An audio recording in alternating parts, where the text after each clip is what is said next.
Hello, everybody, and welcome to a walkthrough through the updated version of Lead-DBS, a software to reconstruct the brain stimulation electrodes and visualize them and normalize them, analyze them, and so on. Lead-DBS is a software based on the MATLAB programming environment. So I have MATLAB loaded up here, and I will show you basic steps on two patients. The first one will be a patient where we have preoperative MRI but postoperative CT data. The second one will be one where we have preoperative MRI and postoperative MRI. In the first one, we have three different preoperative sequences. We have a T1 F-gatier sequence, which is a specialized basal ganglia sequence, and we have a T2. And in postoperative data, we have a CT, which is a high-resolution CT with the leads. Right.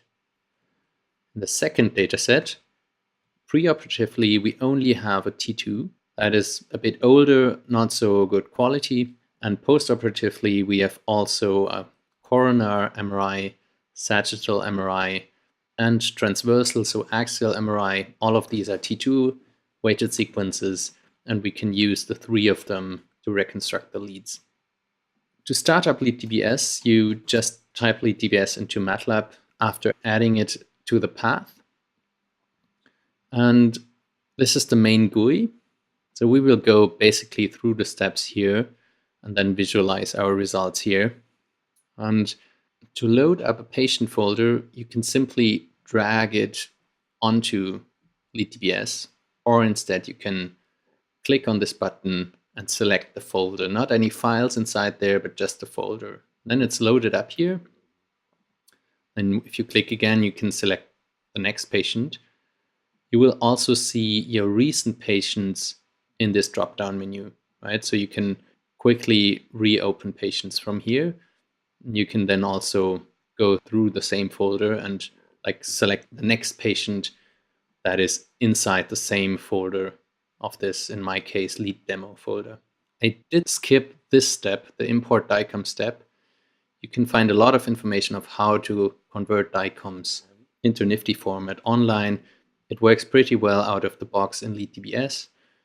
And the crucial part is to rename NIfTI files and the correct sequences to the correct names. So again, for preoperative data, it's always anat underscore something. And anat underscore T1 will be mapped to an MNI T1 template. T2 will be mapped to a T2 template, F-gatier to a specialized PCA template, and so on. And postoperatively, it's different for CT, where you can only use one file, which is the postop underscore CT file. And in MRI, you will definitely need a postop underscore TRA, so transversal image, even if it's not transversal. So this is basically the main file that you need. If you do have more than one file, then you can also use coronar or sagittal ones. But again, often you just have one 3D image, like an MP-RAGE or something, then just call it postop underscore TRA, even though I know it's a sagittal sequence. Another crucial point is that you can select more than one patient here, right? So if you drag two folders onto here, you will see it shows multiple with two patients selected, and you can select up to, you name it, 300 patients, and then run all of the steps as a batch, right? So that's the general workflow. And again, we skip this part. I'm going to just select the CT patient now. And we have new buttons here that Thushara Pereira from Australia programmed in. And if you click on these and you have your 3D slicer program linked to Lead-DBS, then you can look at the images in raw quality at each stage, right? So in the raw data, will now show, it will take some time, but it will now show the raw images here. It's loading them up, right? Contrast. So these are the files. They are all loaded up. So we have a T1 here. Then we have the T2, we have the CT, that's somewhere else in the space. The next button would do similar things, so show you the registered volumes in Slicer, and this one will show you the normalization results in Slicer. So these are handy if you like Slicer. And to link Slicer to Lead-DBS, you can do that in the preferences file. That's a really important file. So if you go on preferences, edit preference file, you will see a lot of things to change. You could, in theory, change default namings here and other things. Let's see, Slicer. So this is basically linking to where your Slicer app sits, right? So you need to enter that in your file, save the file, close it again, and then your buttons should work. Okay, so we skipped DICOM import. We have the files ready. They look like this. And we will go ahead with the first step in volume registrations and say co-register volumes. What that is doing will be to co-register everything to the anchor modality of the patient. Anchor modality is usually the T1, but in this patient, for instance, we don't have a T1, so Lead-DBS will automatically use the T2 as the anchor modality. Right? Again, what to use as anchor modality can be modified in your prefs file. And if you load a CT patient, you will see that Lead-DBS flips to CT here. If you load up an MRI patient, you see that it flips to MRI. Cool thing is that if you have 2 patients selected, it will automatically do the right thing when processing these. So we have now 2 patients selected. We want to co-register the volumes. The thing to do is then to press run, right? It would then register everything to the anchor modality. That is preoperative stuff and postoperative stuff. For CT to MRI, it will use this method. For MRI to MRI, it will use this method, right? In general, the defaults work pretty well. So if there's no good reason to change anything, just leave the defaults on. Instead of pressing run, you can always click on export code to export code that would then do the same as pressing run, right? So if I do that now, it will ask me for a file name to save this. I'll save it to the desktop lead job, and it will be a file. And if I click run here and that file, it would do the same as if I would press run, right? It will now go ahead and co-register everything. So if you're a scripting person, you could then go ahead and change, for instance, just the patients or change other things and put Lead-DBS into your own pipeline. Even more maybe advanced could be to, instead of pressing run, to submit jobs to a cluster, right, to a compute cluster. If you are within a high-performance cluster environment, you could configure Lead-DBS to submit jobs to compute nodes, and then for each patient that you selected, if you selected 200 or 300 patients, it would then submit job to 200 nodes, right? And it, of course, will be much faster. And maybe just to show you how roughly to do this, you need to navigate into your Lead-DBS folder, and then under cluster, you will find example files, the EA run files. So for instance, on the Harvard Medical School orchestra cluster, I used these and had like 4 different job submission codes, which used different queues, right? So the long queue was used, or the short queue, maximum, medium, and so on. And depending on the job, what I wanted to do, if it were normalization with a really high resolution ANS warp or whatever, I would then maybe use the long queue, submit code, and it would run each subject on a compute node. But in general, things don't take so long, so we just press run, and it will do each patient sequentially, right? So in our case, it will now start with the post-op CT patient first in line, and again, it will use ANS to co-register the post-op CT to the T1, and then use SPM in this case to co-register T2 to T1 and the F-gate here to T1. Okay, here we are. Lead-DBS says process done. Depending on your preferences, there will be a sound that is played on completed tasks. And you also are able to turn on and off to show methods pop up on completed tasks. This methods text is also displayed here. So it's basically what have we done. You could, in theory, copy that or motivate that of a paper that you're writing. The same snippet is also written down in a methods text file inside each patient folder with date and time and references. Okay, so what has happened inside the folders? Maybe let's start the first folder with the CT patient. We still have our base files, the anatomical preoperative ones. We still have the CT, and there's a co-registered version of the post-op CT now that's prefixed with an R, right?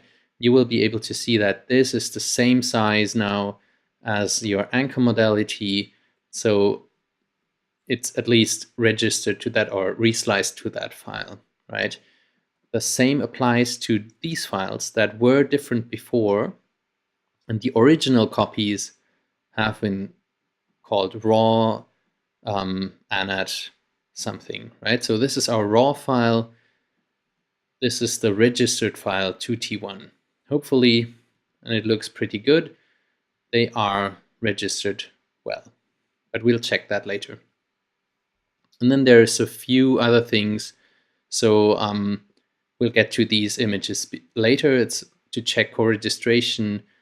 And then there are also some protocol files, like small snippets that will protocol which co-registration method was applied, the transform matrix. And this one is a tone mapped copy of your registered post-op CT. Tone mapping here means that you will be able to see both the skull, so both the bone and the brain window of the CT in the same contrast. In the MRI patient, we still have the anchor modality. Remember here, we don't have a T1, we only have a T2, so it uses that. And it has registered these files onto the same coordinate system as the T2. They are encoded in a different data resolution, so they are half the size of this. Still a good sign, right? Okay, and again, we have the raw files that are really small in comparison, still here as copies if we need them later. Okay, a crucial thing now is to check whether co-registration works. And I would recommend in the first days of using, like the first maybe 20 patients you localize with Lead-DBS, to really do each step of these steps here after each other. And really check what happens in each step and get familiar with the steps. Later on, you will maybe be able, if you know the data quality and everything, just to click everything and press run, and then go through each step and maybe check what happens, what do I have to rerun with different settings and so on. But in the beginning, really, it's really much easier to do each step on its own. And since we did that here now, we could now check the results of this step, right? So the check results step will now be used for all three registration steps. The other thing that we could do is to press on Thushara's magic button, and it will load the registered files in Slicer. We can take a look at them there. I will not use Slicer here now, but feel free to play around with it. I will instead use the internal Lead-DBS check results figure, and I have selected only the CT patient now. Click run, and it will open up one figure that I can use to check co-registration between the files of the same patient, right? In this figure, you can see that we are currently looking at the T2 registration to the anchor modality, which is the T1. Right, so it's T2 to T1. It's co-registration results. So normalization results will look pretty similar, and we'll get to these later. But here we have co-registration, which means linear registration of the same brain, two modalities, T2 to T1. And the T1, as indicated here, is visualized as red wires. So this is an FSL output that generates such slice images. And often these are fair enough and good enough to already say, this is great, I approve it. And a crucial thing that once you approve things, they will be fixed and Lead-DBS will not bug you with them again unless you mark this red thing here.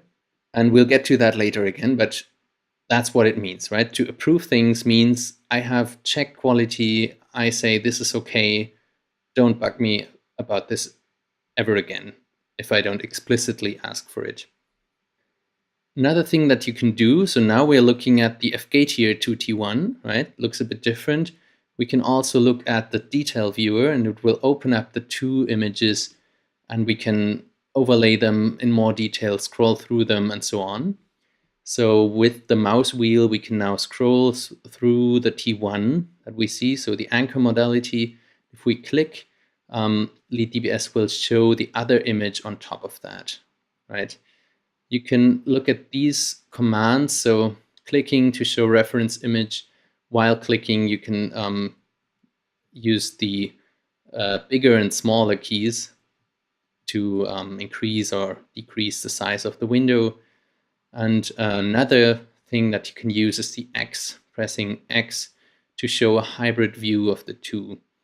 With that, one image is shown in orange, the other in blue, and sometimes you can see ghosting artifacts if the registration is not so perfect. You can click on axial, A, or coronal view, or sagittal view, and you can click on Z to zoom in and zoom out. Well, in this case, this looks pretty good. If it wouldn't look good, we could do two things.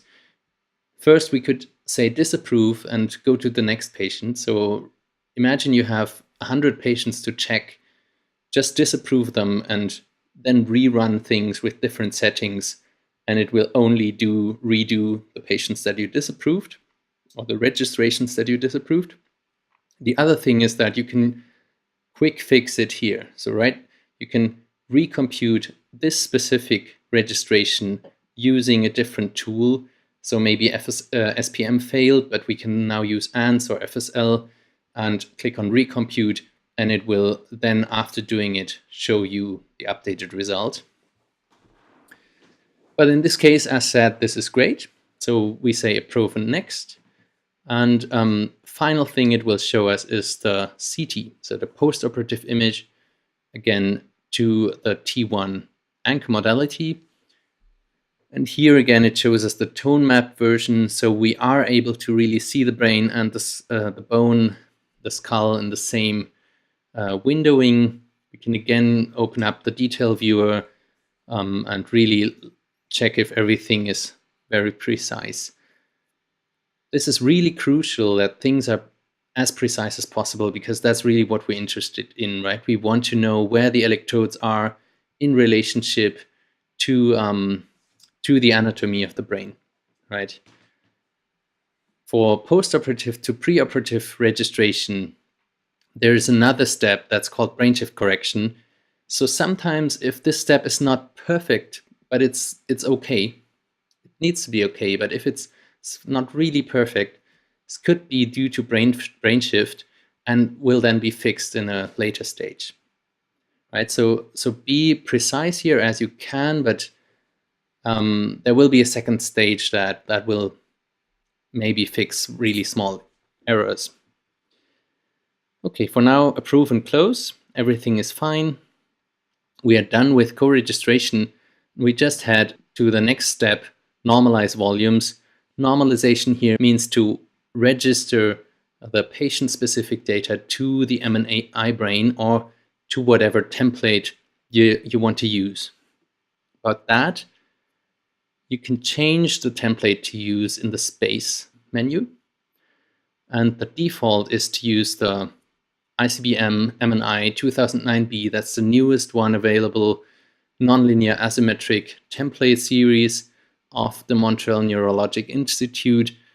And that comes in a 0.5 millimeter resolution in T1, T2, and PD sequences. We added a combined like PCA template to it, for instance, that we use to register F-gate images. And but you could create your own space, use a different space, or whatever, right? For instance, there's a new great space called the Deep Brain 7 Tesla or the CIT 168 space. These are all great and have their advantages or disadvantages. So that would be easy. You always see in which space you're working here, right? So normalization would mean warp it to this space. And of note, that's crucial. In our CT patient, we have 3 preoperative images, and it will use all 3 of these to warp into MNI. This means that the more images you have, but they need to be good quality, right? But the more good quality images you have, I would think the better the registration would get. And it's crucial to name the T1 really like this, the T2 really like this. It doesn't really matter how to name the F-gate here. It just should be something. So I could also call it ANAT other or whatever, but it does matter for T1 or T2. Okay, we now will select both of these patients and we run normalize volumes. We use the default advanced normalization tools. We have a few defaults, and I would say the default, the effective low variance default, is pretty good. Also, based on our data, the SYN approach yields better results than the B-spline SYN approach. And I would just leave these here. If you run on a cluster, you can say how many threads to run on, and or if you want to preserve memory or whatever, decreasing it to just one thread will just not use as much memory. I would also recommend to use the subcortical refine routine, which adds another SYN stage to the registration to really focus on the subcortical structures. And again, we press run and wait a while. Okay, and we are back. Again, you see a methods text a bit more detailed for the normalization with references here. You can turn off these small pop-ups. As said, the text is also being written into the EA methods text file, right? So here you will have the normalization snippet, what has been done. Turn them off here. All right, so what we've done now is to both register within the patient, 2 patients, and then warp their spatial information into a template space. In our case, the 2009B nonlinear asymmetric MNI space. And we've done that using a few methods, most of them ANS-based, the MRI to MRI method, SPM-based. And again, next step would be to check the results of the normalization of these 2 patients, right? So we run that. Again, I would just demonstrate it for the first patient to make it simpler. And we run this job. We'll get the same view as we have seen before in the co-registration check, but Lead-DBS will not show you the registration, the co-registration results again, because you've already clicked on approve for these, right? So now a similar window pops up, but it shows us the normalization results here, not the co-registration results. And it shows us the T1, the anchor modality, as you can see here, and the template this time as the red wireframes, which is the MNI template. This is a nonlinear registration, so evaluating whether it's good or not is more complicated. and also requires a bit of expertise, I would say. But again, I would say the detail viewer is pretty helpful. So let's open that one first. This will now show us the normalized version of the T1, the nonlinearly deformed one. And if we click on it, it will show us the template. Here it is. This is the normalized T1. If we click, we see the MNI template. And we can now go through the brain and look at different structures and look at the alignment. Similarly to before, there's also the option to press X. X will show us wireframes. So for instance, at this part, the wireframes of the MNI template would suggest that the ventricles should still be here, but on our T1, they are not. Again, a bit similar here, the anterior edge of the striatum on the MNI brain is still that place, the warped T1 is not. But we are particularly in this patient, it's a Parkinsonian patient, and the target was the STN, so we're interested in the STN, and we can't see that too well on T1. So what we can do, as indicated up here, is to click 2 to show the next pre-op image, right? In our case, let's open up the patient again. So in our case, we had a T1, a T2, and an F gate here. And the next one in line would be the T2. So if we press 2, it will show us that one. And it will also, again, pair it with the template that it used for co-registration, which is the T2. And we can then have a look at the alignment of the STN in these pairs. Lead-DBS will now warp the T2 into MNI space, so that's why it takes a while. It will only by default warp the anchor modality into MNI space, and that's this file. That's a GL-ANAT nifty. That's the anchor modality, could be a T1, could be a T2, depending on what's there in MNI space. High resolution file, pretty large file, and it will now produce an equally large file that's called GL-ANAT underscore T2, right? Here it is. And of note, these two files are the ANS-based warp files, so the nonlinear deformation files projecting from the T1, from the anchor modality, in fact, projecting from all these 3 images into MNI space, and the inverse going back from MNI to these files. Okay, here we are. This is the T2 of our patient, and we see the same problems up here in the front, right? Same here in the striatum, but if we go to the STN, it looks better, right? So here we can see the outlines of the STN of the template, right? These wireframes. If we click on it, we can see the STN of the template. In the back, we can see the STN of this patient. So I would say the alignment is pretty good. It's not perfect, and in some parts of the brain, it's really off. But in the part that matters, which is the STN in this case, it's pretty good. Maybe really slightly moved to to medial, but really minimally. So this would be a result that if I'm only interested in the position of the electrode towards the STN, that I would be happy with. There's another new part, new thing that we can do to directly focus on the STN in here. And that is if we click on check structures, it will build up a menu, and we can again use the T2 and say we want to see the STN atlas, and we use an atlas that is available. Best one for STN is definitely the distal minimal atlas, because that's really made for Lead-DBS.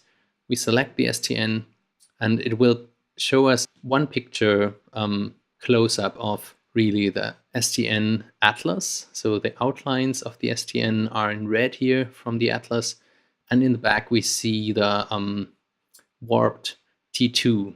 Probably you can see that it's really hypo intense on the MRI here and warped MRI here, and also the outlines of the STN atlas correspond pretty well.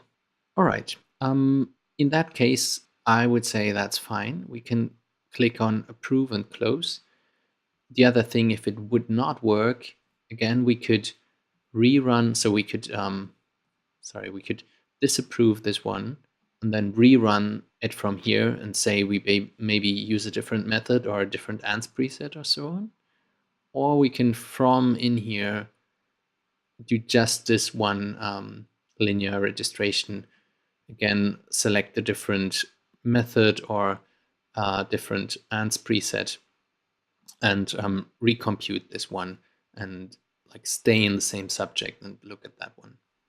But for now, we're happy and we click on approve and close. And the next step that we are going to do is to run brain shift correction.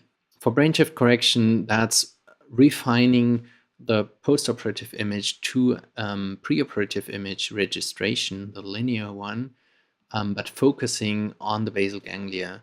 And there are three options. You can either use just a subcortical block of the brain or the coarse mask of the basal ganglia and brainstem defined in Schoenecker 2008, or the coarse and fine mask, right? Default again is pretty good. So we can run this registration and then again check results in a later stage. And after a while it's done. And what happened inside the patient folder is that there's a new folder that's called like subcortical refine, a CRF. And in there you can see that it made copies of the moving image, but just with the bounding box of a more subcortical focus and the fixed image, which is the anchor modality. And it warped these masks defined by Schoenecker and al. Into the patient folder, and it will then create a refined registration matrix. And to visualize that, again, we just check results. Lead-DBS won't bug us with the stuff that we already approved, but it will show us the brain shift correction step. These are the results of the brain shift correction step. Again, we just got this by running check results. And there are some details that you might be able to see in the registration. Again, the red wireframes are the anchor modality, in this case the T1. And in the background, you see the tone mapped postoperative CT. And for instance, here at the ventricles, the lines of the T1 and the border, like the dorsal border of the ventricles, is slightly mismatched. And in the refined version, it is really perfectly aligned. There might be other similar things that you can see. For instance, here, a small shift in the y-axis, which is really perfect here. Up here, you can really see how much has been changed, right? So in this case, Lead-DBS moved the image by 0.1 millimeters to the left, probably, all right, not sure. 0.4 millimeters in the y-axis and 0.4 millimeters in the z-axis. So in this case, it doesn't change too much, but millimeters really do matter in DBS. And in some cases, you will see as you go on and localize a lot of patients that it will really sometimes make a big difference, especially if there's a lot of like air pneumocephalus in the frontal part of the brain.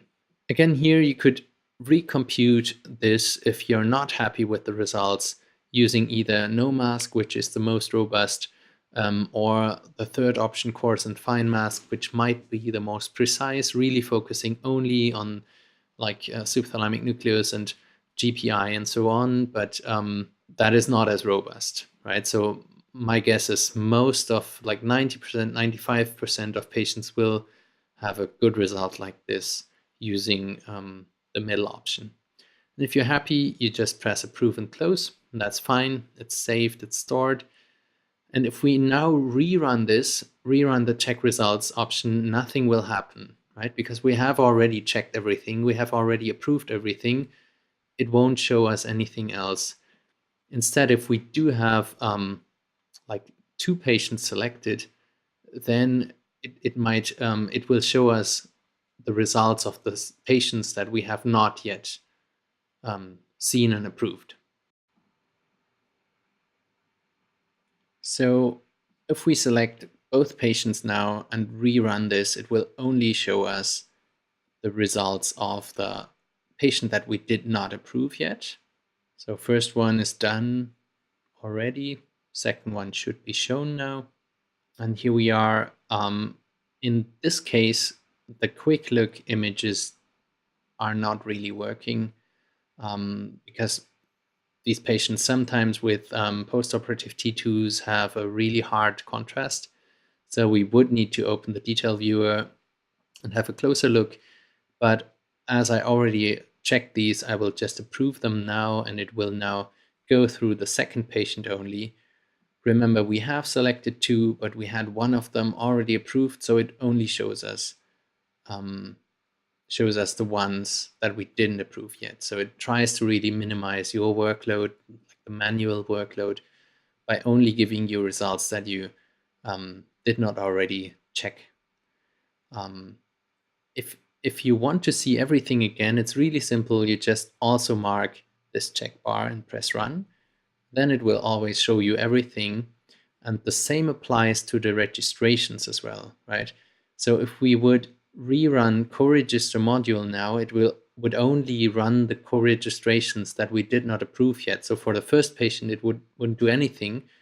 For the second one, it would still run this one, so the sagittal to T2, because we didn't approve that one yet. And that is really handy because sometimes you have a few, like you select the 100 patients and you only disapprove a few of these registrations. Then you change the settings, try a different module, and select all the 100 patients again, but press run again, but it would only do stuff that you didn't approve. So this is really the workflow for that's ideal for large data sets, like going above and beyond 10 or 20 patients, maybe 50 patients. In that setting, this approving and not approving is really handy to protocol what you've done and what you haven't done yet. Just once more to demonstrate, if I have two patients selected and they are already approved, the results are approved, I can still retouch and override these approved results and let Lead-DBS show me everything it got. And then it would, for the first patient, again show us the very first pair of registrations. We can again decide whether we want to approve or disapprove this one.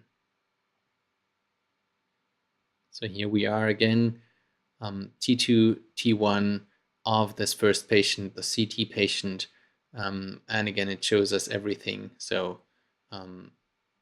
approve, and so on and so forth.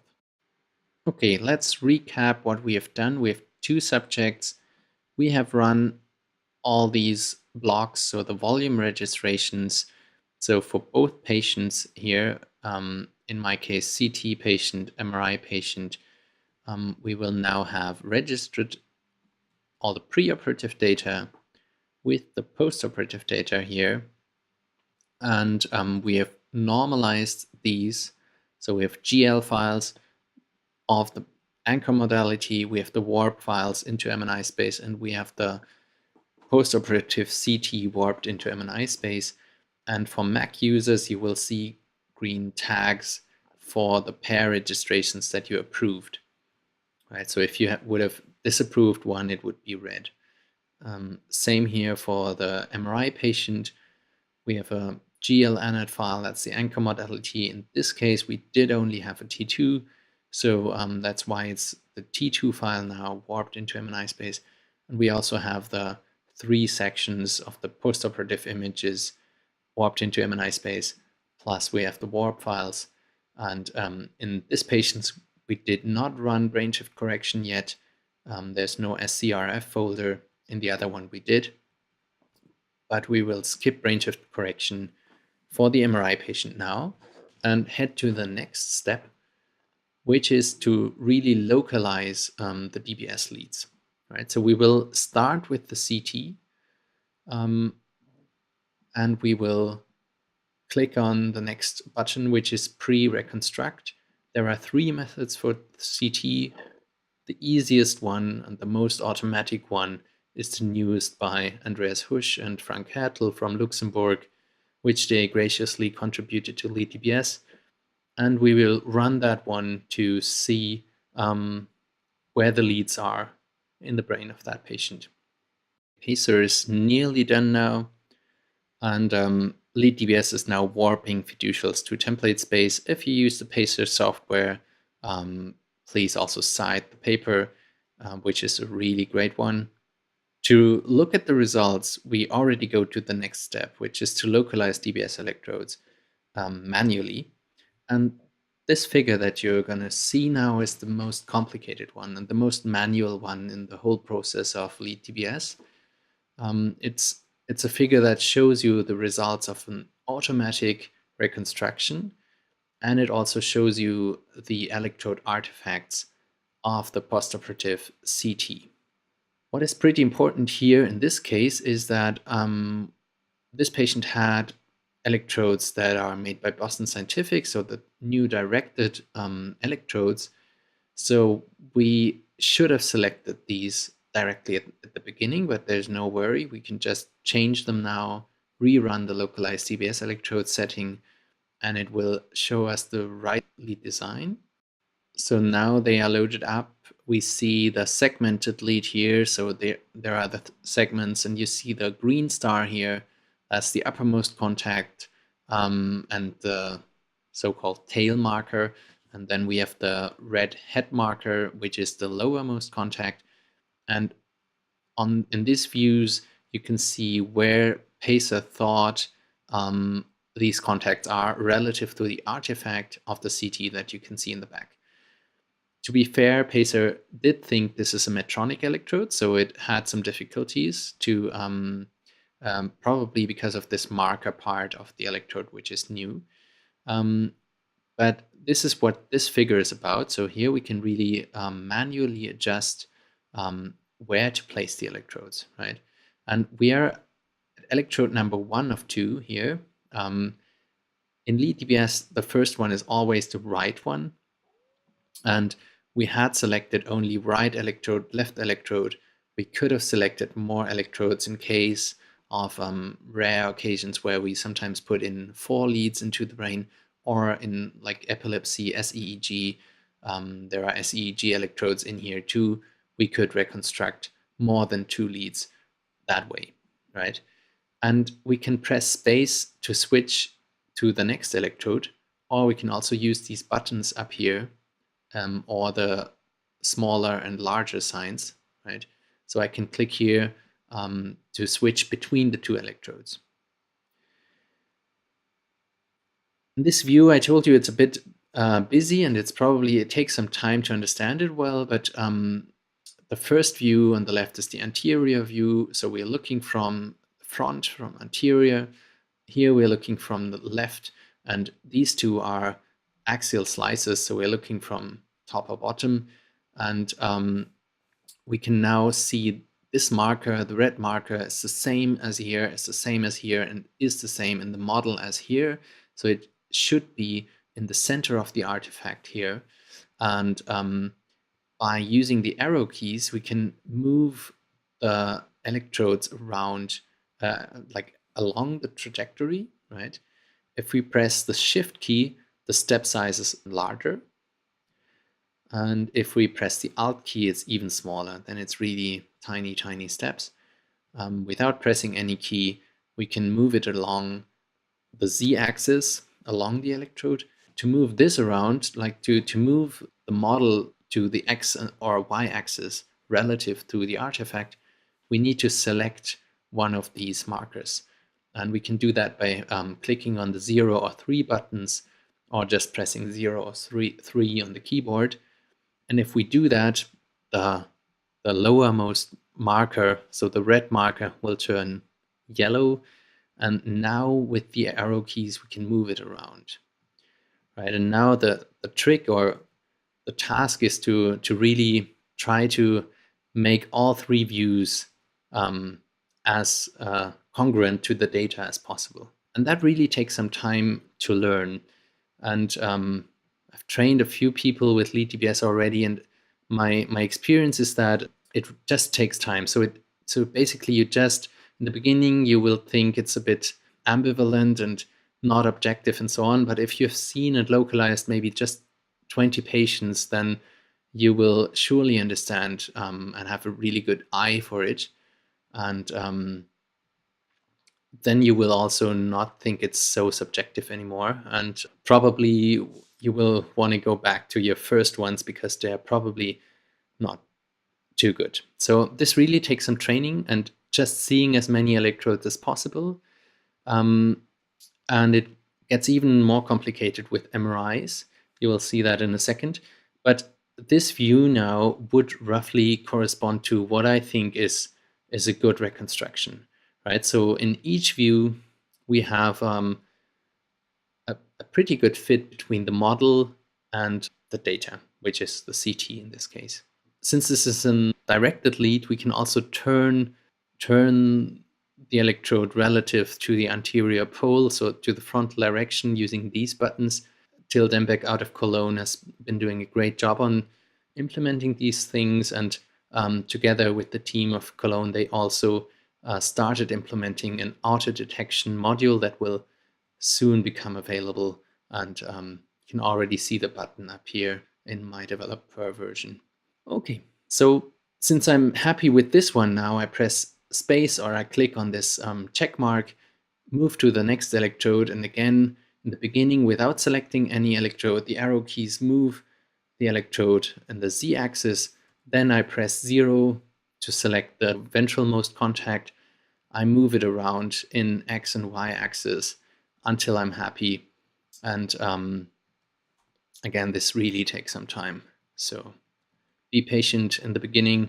Just spend time with this, and if you want, send us screenshots in the help forum. But really, without even having some feedback, just by doing 20 or so patients, you will really get a good eye for it. I've really seen that a lot of times already, and in the beginning, everybody is a bit confused, or most people are a bit confused, and then over time, it really gets pretty objective, especially if you have good data quality. Again, also, when electrode contacts are selected, if you press the Shift key and the arrow keys, the step size is larger. If you press the Alt key, it's really small step size. And once you're happy, not totally happy here, but in the interest of time, I would say that's fine. And we click on the check mark, or we press space. And now, since this was the second of 2 electrodes, results will be saved and then warped into template space.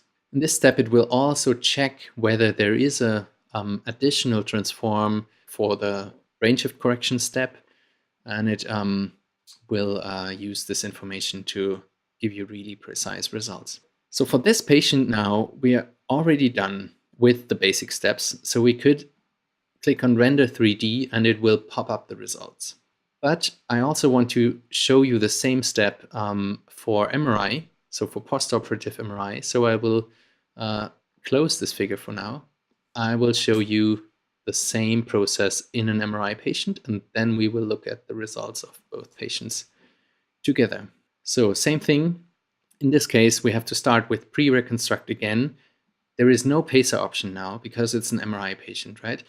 Lead-DBS detected this is not a CT case, it's a postoperative MRI case. Our old algorithm can handle MRIs, and there are a few options that we will go through later, and we can now click on Run and try the defaults, and it will try to find the artifacts on the MRI. They are much more noisy than on the CT. Signal to noise is much lower. But of course, the advantage of MRIs is that you can see the structures like the STN in the same image as well. So now Lead-DBS goes through the brain. It isolates the artifact that you can see here on the axial slice. So it found the artifact that you can see here. And this is the magnified view of this artifact of the MRI. This is the thresholded binarized artifact. And down here you can see the line it reconstructs in 3D. Our algorithm goes through the brain, isolates the artifact, and tries to reconstruct the straight line based on the postoperative data. It will do the same for the second hemisphere in a second.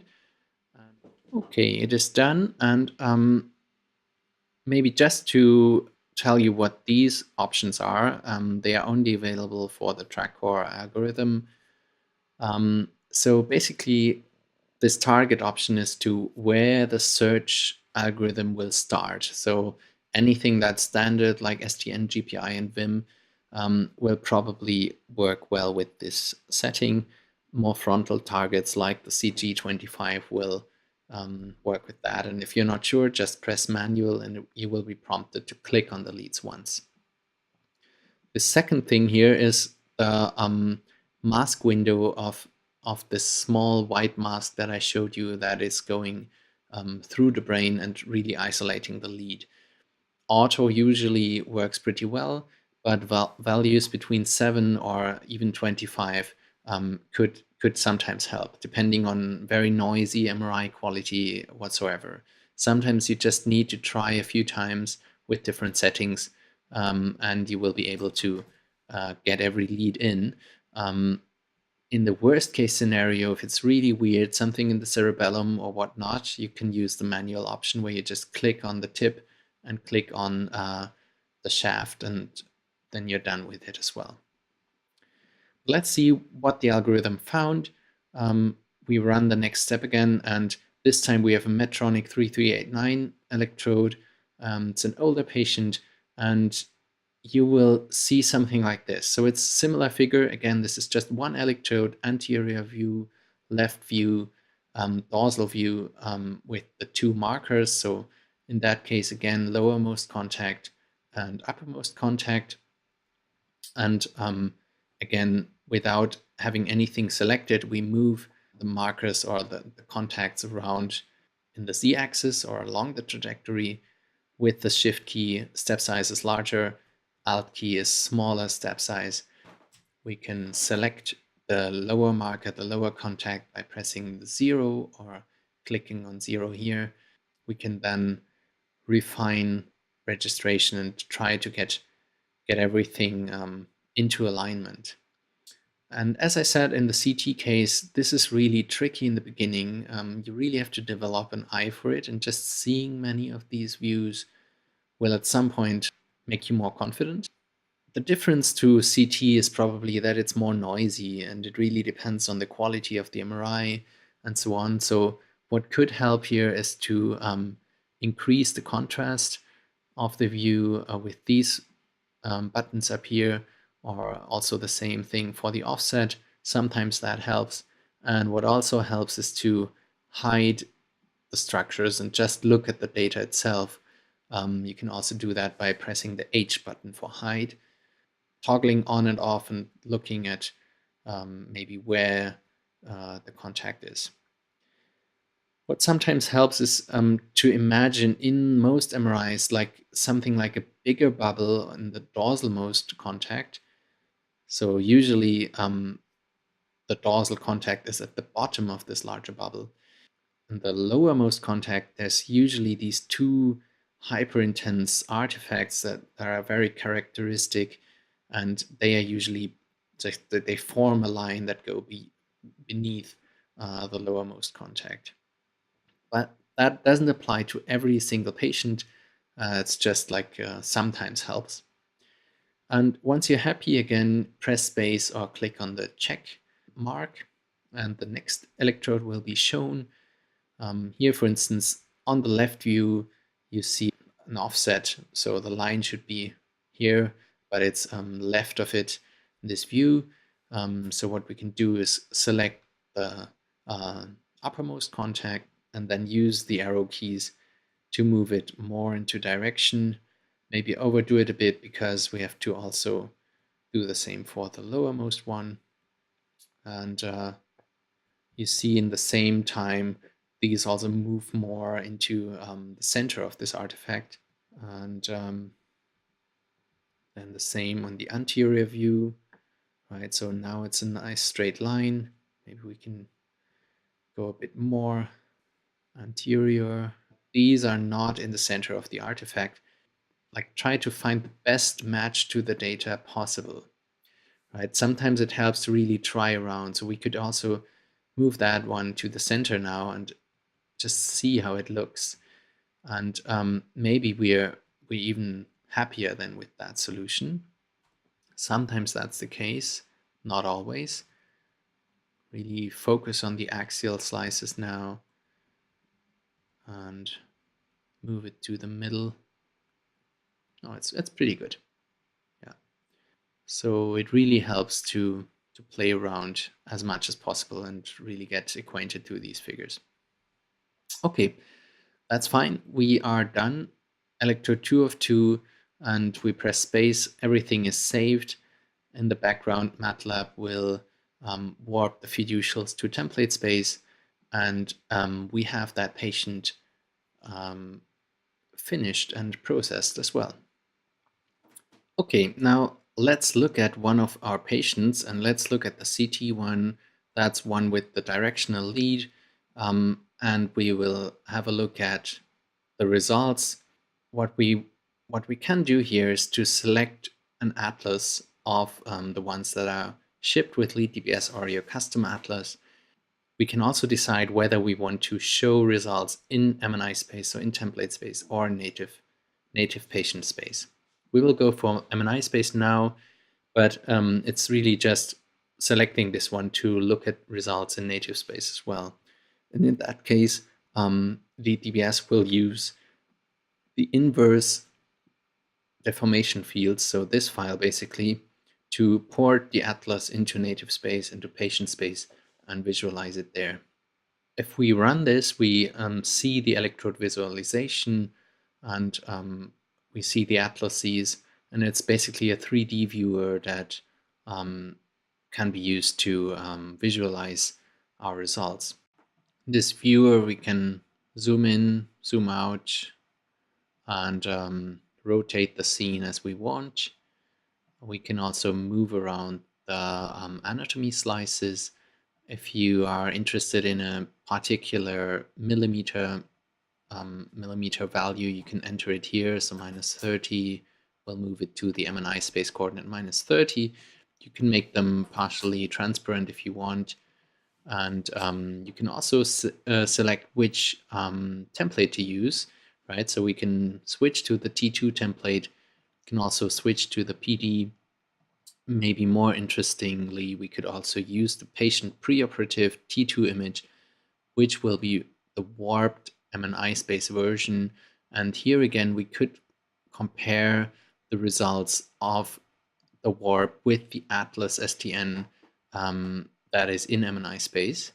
And maybe to see more, I'll deselect GPI and GPE now. And we can have a look how well these two informations, like Atlas and patient space, match, right? Maybe we can deselect the electrodes as well. And if I look at that, the STN is pretty in line with the warped version of it. Now, it's probably hard to see in the video, but it's pretty good in this case. Maybe we can see it here. So roughly as a shade, the STN of the patient. Can add more contrast to it. Maybe make it darker, more contrast. Not sure if that will work. And then we can select the STN. Okay, yeah, right there. Perfect. All right. So feel free to play around with these things. And F-gate here is the other option. In this case, we have everything warped into M&I space, so it's pretty fast and responsive. Okay, just a brief word to this viewer. We have selected the distal minimal atlas. You can change atlases here. For instance, we also published the DBS targets atlas recently, which is basically sweet spots, so optimal spots based on the literature for various diseases. So if you select that, it will change the atlas to different anatomical information. In this case, the PD sweet spot defined in the CARE 2013 meta-analysis would not be too far off our leads. So it's the red bubble, in this case, of and it's a bit more anterior to this third contact here, and a bit more posterior to the fourth, like the uppermost contact of that side. Okay. What we want to do next is to simulate a stimulation. Maybe one thing that is sometimes handy is to turn off the planes. Then you can rotate the view through all dimensions. And to create a stimulation, I click on this magic wand button. There will be a new viewer, and I have to enter a label for this simulation, right? So I will call it my test stim 1. Then I can enter which contacts were negative, which were positive, and how much amplitude we had, right? So in this case, we use the Symbio model, which is supportive for directed leads, and it's a FEM-based model. There are simpler models that work for the ring electrodes only. But let's say we put 3 milliamperes on these two contacts. So we have 2 negative here, and we didn't have the case as positive, but we had the let's see, the right K0. So this contact here as the positive contact. For now, we only had one lead on. The second, the left lead, we didn't turn on, and we press visualize or calculate, and now it will calculate a mesh of the scene, use the atlas to define gray matter, use the rest of the brain to define white matter, use the electrode contacts to define metal material, and the rest of the electrode to define insulating material. So currently it's building the mesh. It will then use the Symbio toolbox that Johannes Vorwerk graciously helped to patch to Lead-DBS to then apply a FEM solver and create a volume of tissue activated. And now it's done. We can have a look at the result. And you see there's a slight, so we had again, let's see, these are the stimulation parameters. And we had, so this was our positive contact, and you can see the shape of the VTA slightly moved to the more anterior contacts, these two. And you can also see that the arrows which symbolize or which visualize the E field, they come out here and here, but they move into the positive contact, right? So current flow would really be like this. You can see arrows here, and so this is probably not a good stimulation, right? We probably want to stimulate the dorsal STN, and we have seen the sweet spot was roughly here, so the literature-based one. And in this case, we would probably want to stimulate something between these two. And we can now choose a setting that we think makes sense. We use 3 volt both sides, but in this case we use the uppermost contact and we make it monopolar and case positive, so this one. And on the other side, left hemisphere, we would, let's say, also use just the uppermost ring contact. We can then just recalculate it. The other thing we could do is to choose a new stimulation, and of course we can also rename stimulation and so on. Okay, and let's say this is done, we're happy with it, and again our stimulation has this name. We can now close the figure, and I can show you what happened in the patient directory. If the patient is selected, you can always click on patient directory here to open it up both in MATLAB and your operating system. And the first thing that happened is a new folder called head model. This is where MATLAB data is stored that defines the head model, so the electrodes, the anatomy around it, and so on. So the next time you simulate a VTA without changing the atlas or the electrode will be much faster. The second thing that happened is a stimulations folder. In there, we have my test stim 1, which was the name I gave it. And in these, you can see the E field VTAs of the left and right electrode, then the binarized VTAs and for right and left. And there's also like a Gaussianized normalized version of the E field for both VTAs. One thing that many people are interested in is then to use these VTAs as seed points for connectivity analysis. And to do so, if you had, like in your patient folder, if you would have resting state data of that patient or diffusion MRIs or DTI data of that patient, you could process this patient with lead connectome. You can either do that from within Lead-DBS by opening Lead-DBS as a small sub app, and you can say perform fiber tracking, normalize fibers.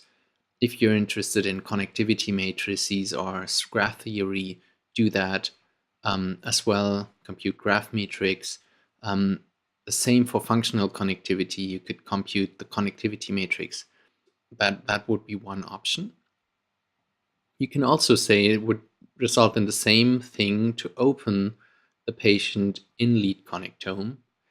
So Lead Connectome is also an app that can be used, for instance, if you have patients without any DBS, but you just want to use our methods to perform fiber tracking, either like the global fiber tracking method from the Freiburg group or the DSI Studio-based GQI imaging that Frankie developed, or some other options.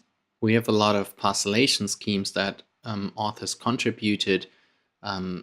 Most of you will know the AAL Atlas or the new Eicha Atlas from the same team. There's the Brain and Tome Atlas and so on and so forth, Hammersmith Atlas, the Jülich dataset and so on. There are a lot of parcellation datasets that you could use to do whatever connectivity analysis you want to do with individualized, so patient-specific connectivity data from in here. Same applies with run and export code buttons and so on. So most of it is pretty similar and easy to use. The other option that we have been doing a lot in the last time is to use normative connectomes and use these to run seeds. So run connectivity analysis from patients where we don't have connectivity data, but still want to analyze average connectivity data from it. And for that, you would need to install group connectomes. And we have a few of these online.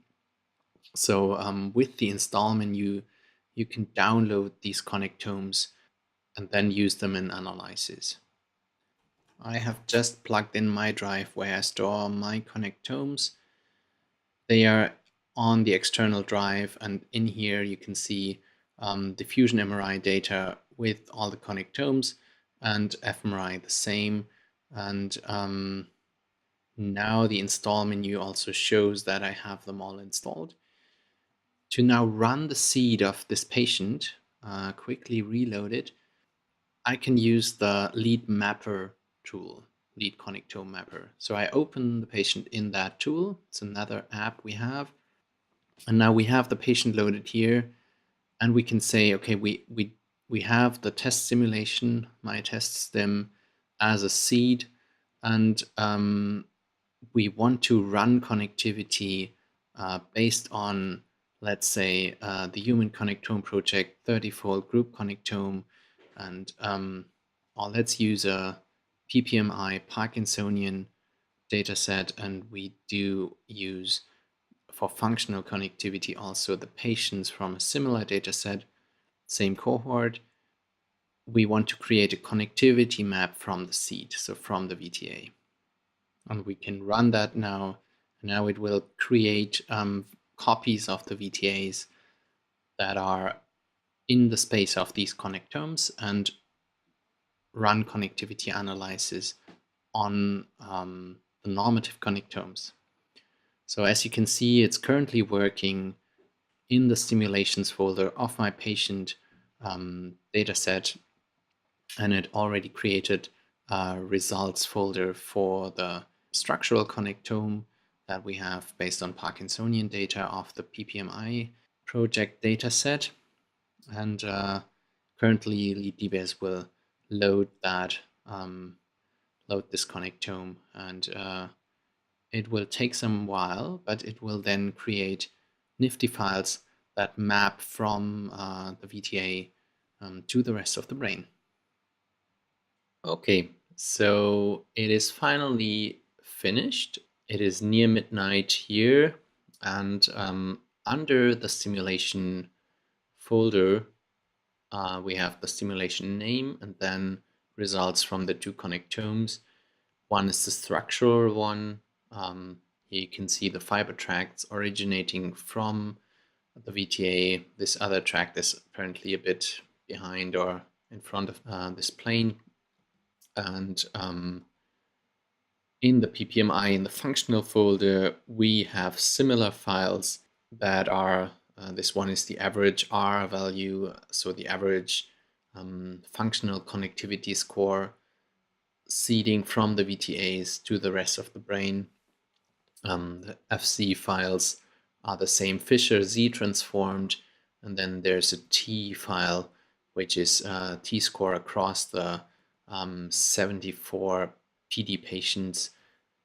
There's a variance file, so variance across the patients mapped to each voxel of the brain.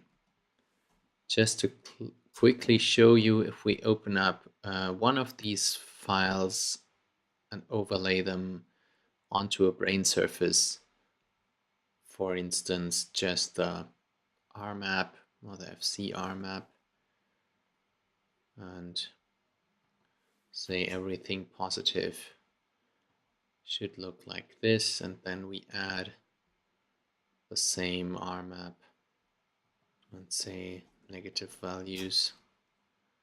It should look like this, and then we get the connectivity profile seeding from the VGA to the rest of the brain. A lot of areas in the PD patients would be anti-correlated to the VTA. Some are positively correlated.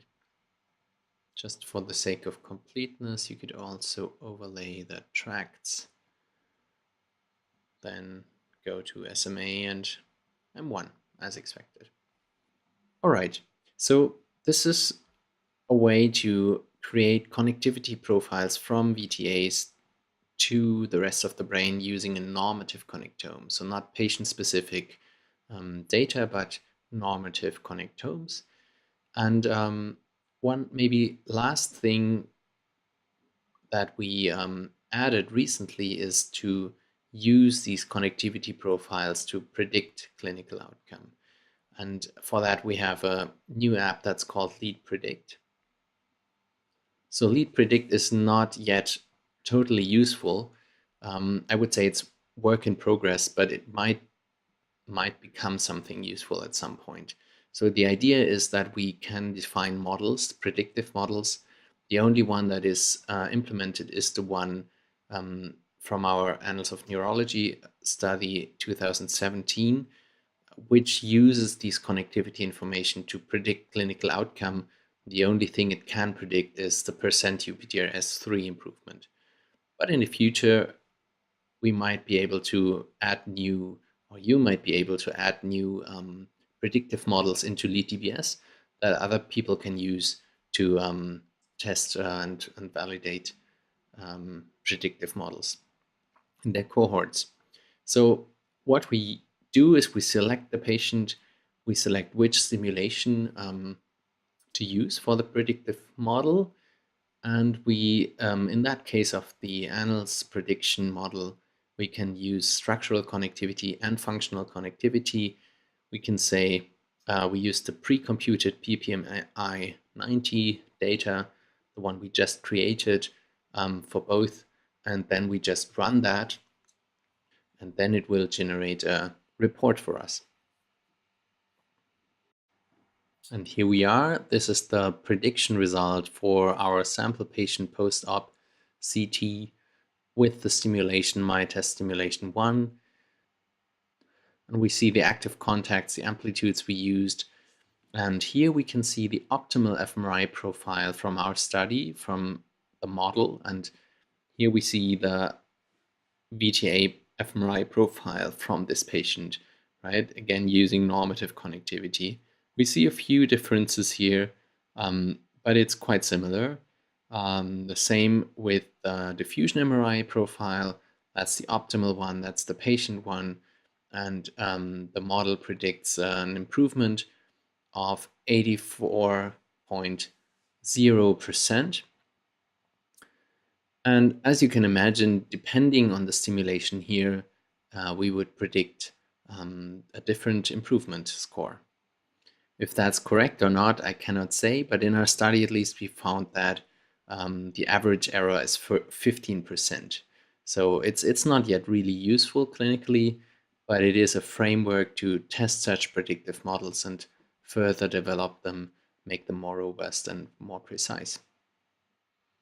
All right, one last thing that I wanted to show is how to do group analysis in Lead-DBS, or at least the basics of group analysis.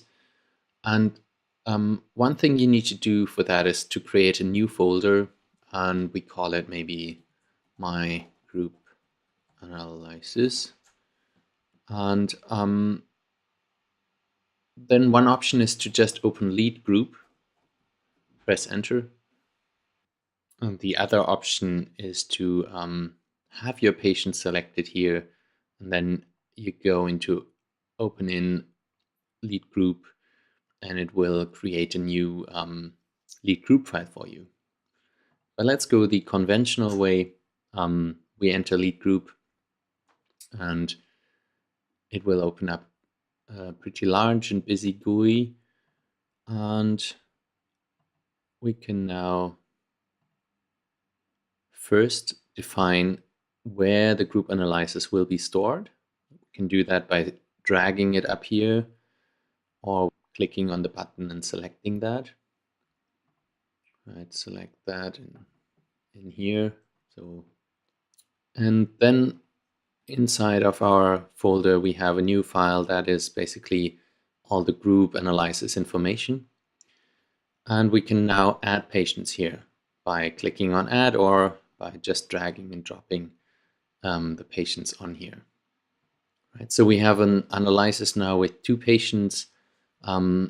We could, for instance, say that one is group 1 and the second one is group 2.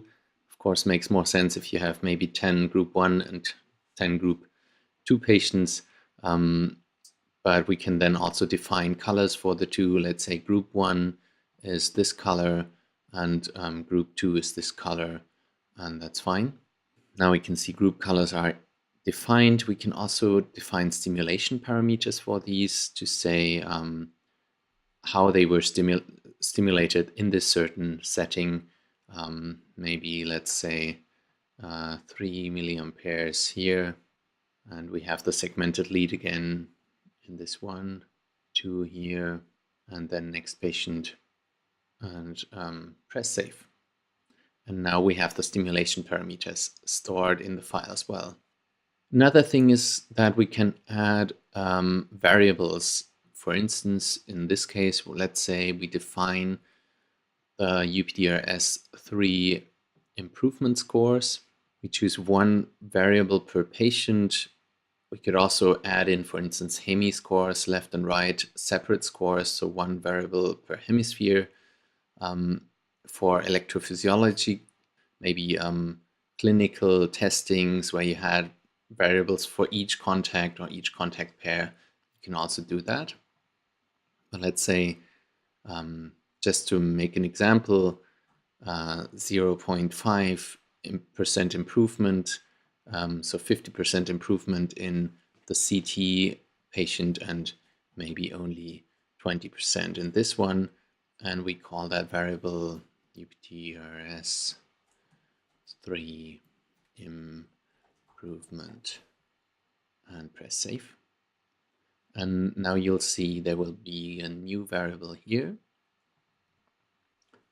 Okay, and now let's go through the options of what we can do. So one thing is, if you close this figure, it will automatically be saved, right? So to reopen it, just open up Lead Group again. I go to my group folder, drag it up here, or load it with that button, and we're back on track. Everything is still there, stimulation parameters and so on. Group colors, that's all we entered so far. And then on the right side, you can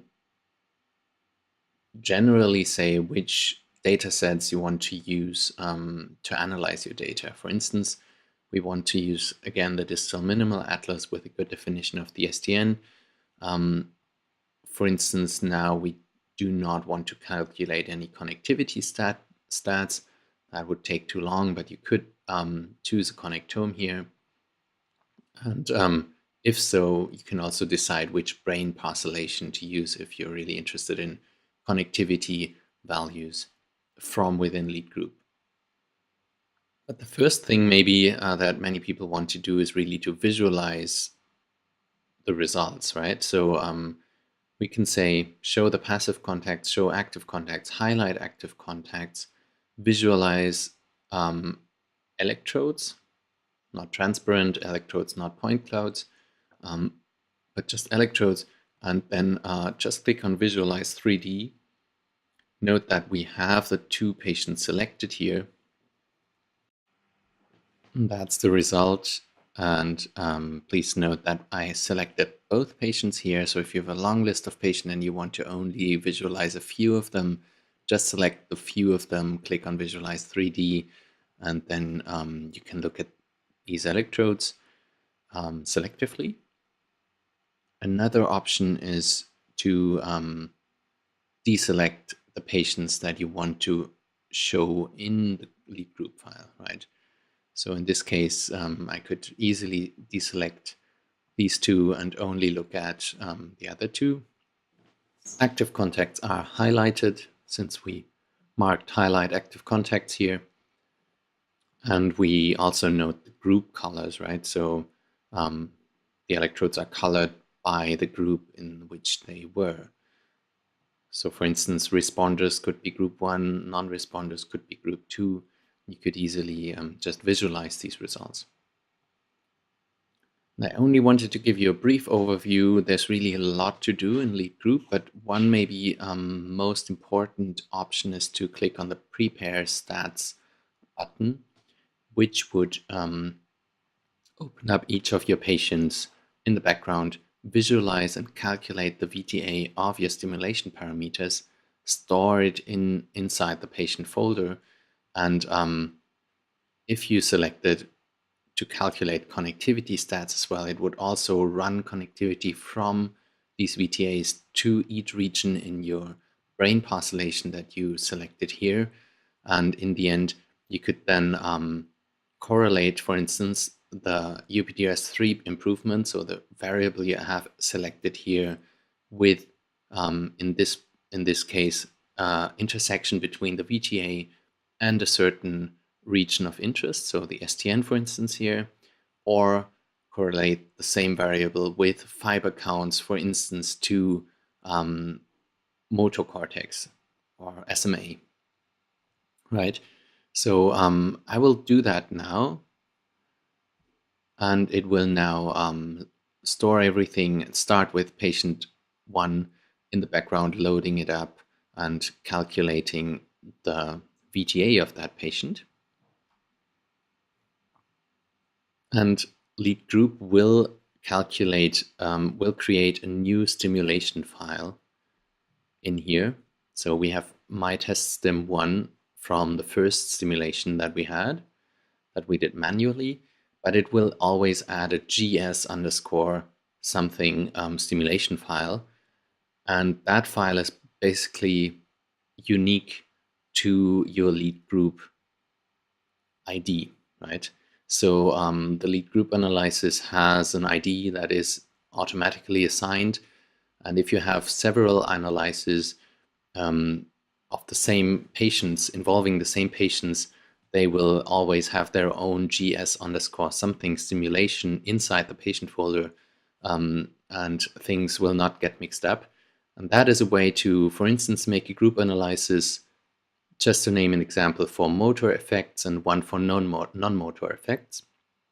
And you could have the same patients in there, and you could analyze different things. Another important fact is that the lead group analysis always auto updates. Even if I click on one patient here, it will auto update the reconstructions and will check, did reconstructions or electrode localizations change in the patient folders.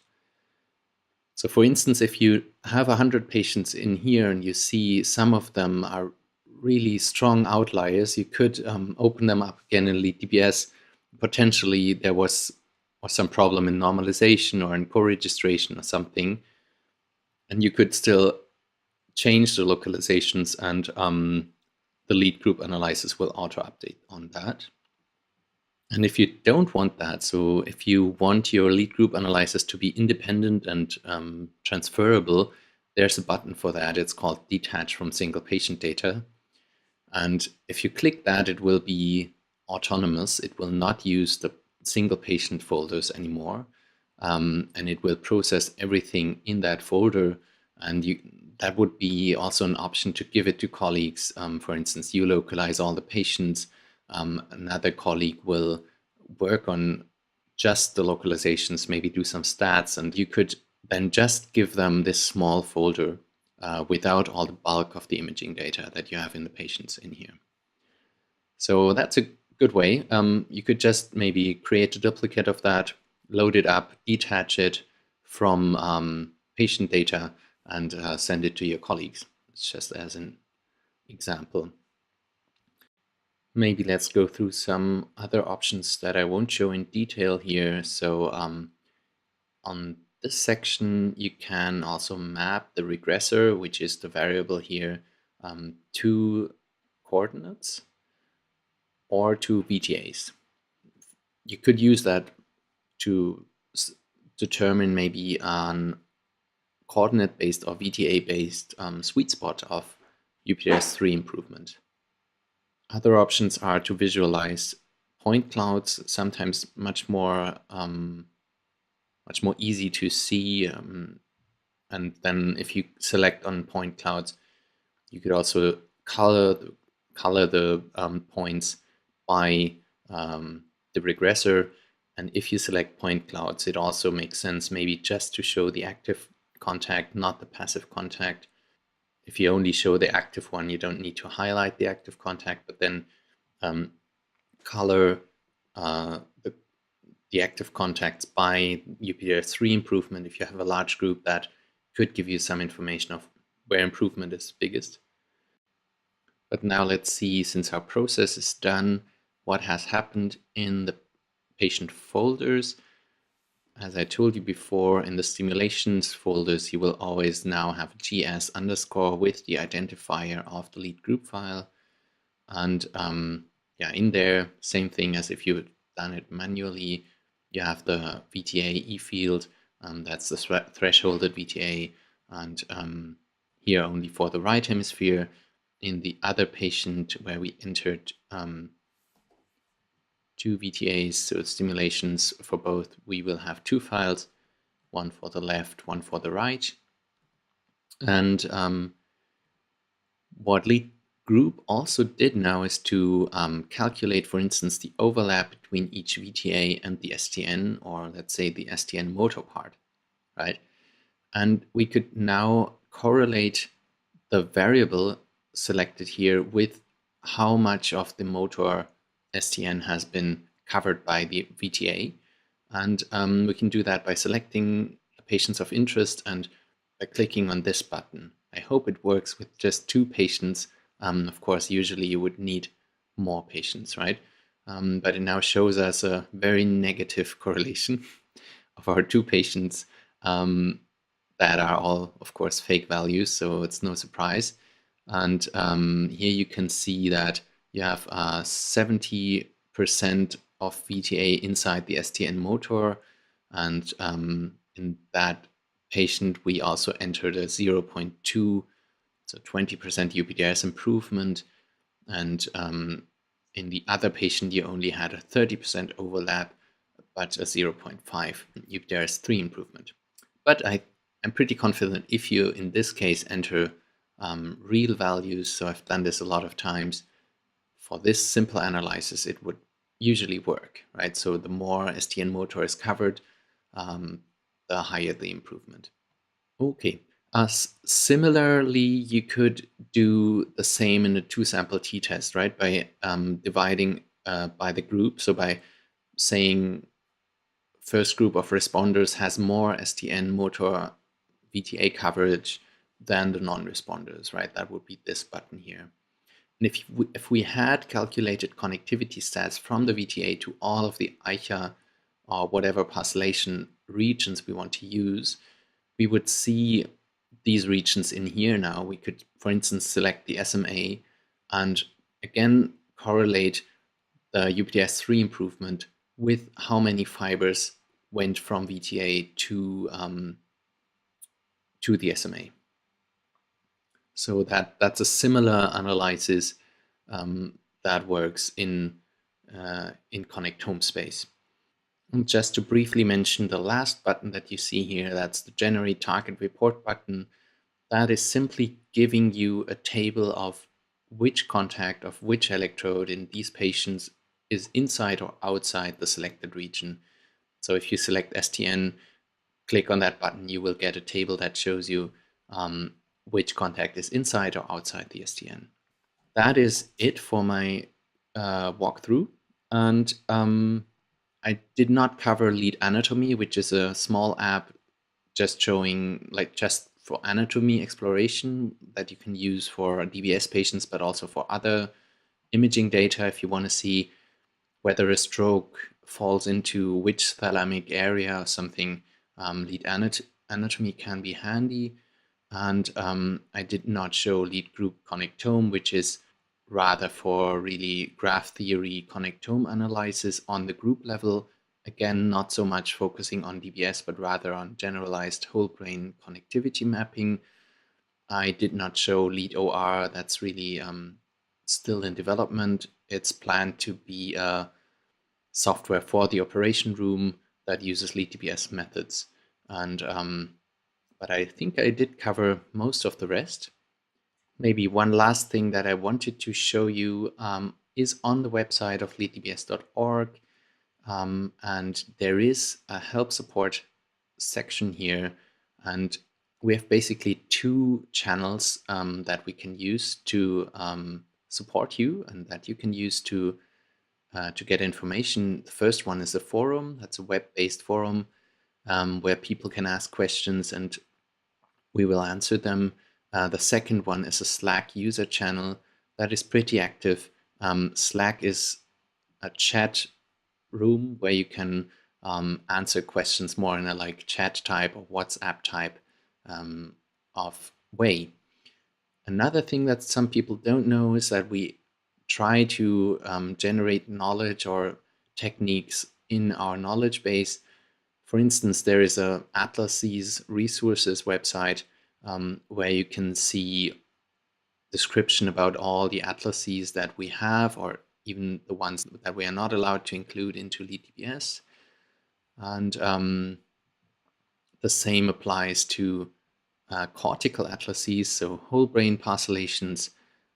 We basically collect whole brain parcellations here and tell you more about the papers in a very brief way. And finally, there are also there's also a section about Lead-DBS methods. For instance, a subcortical electrophysiology mapping, which is basically going back to lead group to map electrophysiology variables onto coordinates.